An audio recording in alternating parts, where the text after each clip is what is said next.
الإعلام التونسي بيقف احتراما وتقديرا للمملكة المغربية بعد إرسال مساعدات خاصة لتونس بعد ظهور حرائق غريبة من نوعها. الحقيقة الواحد مش عارف ايه اللي بيحصل في الدول العربية، ولكن حرائق باسم اعصار النار. السلام عليكم عزيزي المشاهد، وصل لك الفيديو ادعمنا بلايك واشترك في القناة وفعل زر الجرس عشان يوصل لك كل جديد.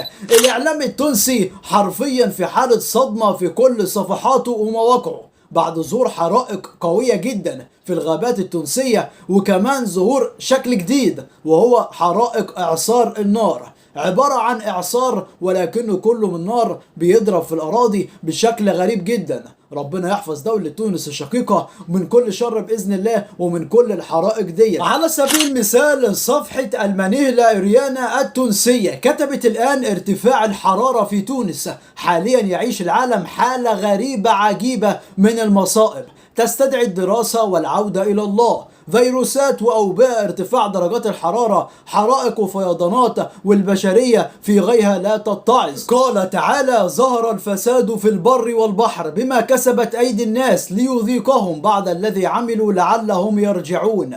كل الناس قلقانة جدا وخايفة جدا من الحاجات واللي بتظهر دلوقتي فجأة في الدول العربية ودول شمال أفريقيا. فيضانات، حرائق كانت في الجزائر، أعاصير وفيضانات موجودة في ليبيا، زلزال في المغرب، ودلوقتي حرائق في تونس. ربنا يحفظ يا رب بإذن الله كل الدول العربية ودول شمال أفريقيا اللي ظهر فيهم كل الكلام ده. طبعا عزيزي المشاهد، هو ظاهرة إعصار النار ديت ظاهرة غريبة جدا، لأن هي كمان آخر مرة ظهر فيها إعصار نار في بلد كان في تونس برضه. ربنا يحفظ بإذن الله الشعب التونسي من الأعاصير، يعني إعصار ونار الاتنين مرة واحدة مع بعض في ضربة واحدة. ربنا يقويهم بإذن الله عليه.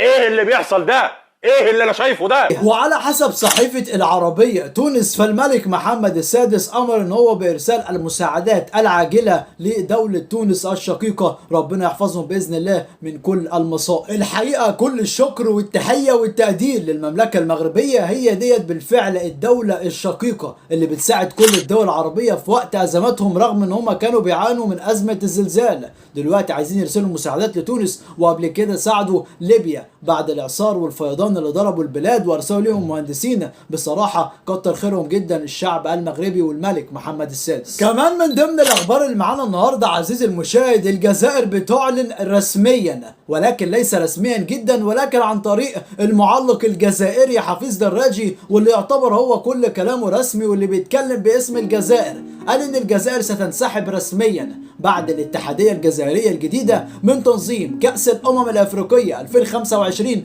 و2027. والسبب جاء على لسان حفيظ دراجي ان الانسحاب جاء بعد ان تبين من زمان ان الامور حسمت بتواطؤ من الكاف لصالح المغرب 2025 والسنغال 2027 ونيجيريا وبنين 2029. طبعا هم الثلاثة دول ومعاهم الجزائر كانوا مرشحين، ادوا الثلاثه دول في الاول وخلوا الجزائر ممكن على 2031، فانسحبت هي على اساس ان هي انسحبت كده بشرف احسن ما تخش هذه الانتخابات ويخسروا. طبعا الاعلام الجزائري حاليا في حاله صدمه شديده جدا، لانهم بعد ما جددوا الملاعب الجزائريه وقالوا ان احنا عندنا افضل كاميرات وافضل تصوير وافضل ملاعب، لازم ننظم كاس الامم الافريقيه 2025 لازم ولا بد، ولو بعدت شويه ننظم 2027. ولكن بالمنظر ده هينظموا 2031، يعني بعد كاس العالم حتى 2030.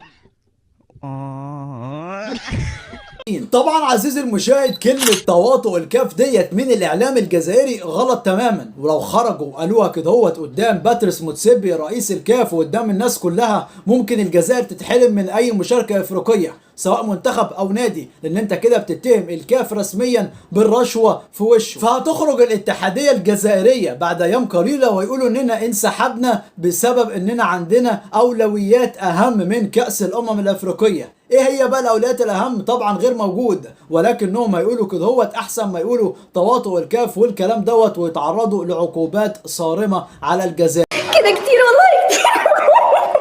فكل التوفيق بإذن الله للمملكة المغربية في تنظيم كأس الأمم الأفريقية 2025 بإذن الله. رغم الزلزال هنشوف تنظيم تاريخي وحدث عالمي. وكمان السنغال 2027 ونيجيريا وبنين 2029. كمان عزيزي المشاهد ومن ضمن الاخبار اللي معانا النهارده وهو الهدف العالمي اللي سجله بالامس اشرف حكيمي امام اولمبيك مارسيليا في الدوري الفرنسي، هدف خرافي صنف من افضل الاهداف في الدوري الفرنسي هذا الموسم وكمان من اسرعهم. تخيل معايا اشرف حكيمي الظهير الايمن اللي بيعتبر حاليا افضل ظهير ايمن في العالم، ظهير هداف، سجل الهدف الاول وساهم بنسبه تفوق 90% في الهدف الثاني. الهدف الاول سجله من فاول ركله حره ما يعملهاش غير ميسي من زاويه صعبه جدا، والهدف الثاني تسديده من نص الملعب الحارس صدها ردت في رجل المهاجم قادر ان هو بعد كده يسجلها، ولكن الهدف بنسبه 90% كله لاشرف حكيمي ولكن حظه ما اتحسبش ليه. هي تلعن اليوم الاسود اللي شفناك فيه. اشرف حكيمي عزيزي المشاهد اللي كان الاعلام الفرنسي بينتقده في يوم من الايام دلوقتي كله بيتغنى بيه وبيتمنوا ان هم يمتلكوا 11 لاعب في الملعب زي اشرف حكيمي، لعيب ظهير ايمن مدافع على اعلى مستوى، سرعه، قوه، تسجيل اهداف، بكل صراحه ظهير ايمن احترافي عالمي زي ما الكتاب بيقول بالظبط.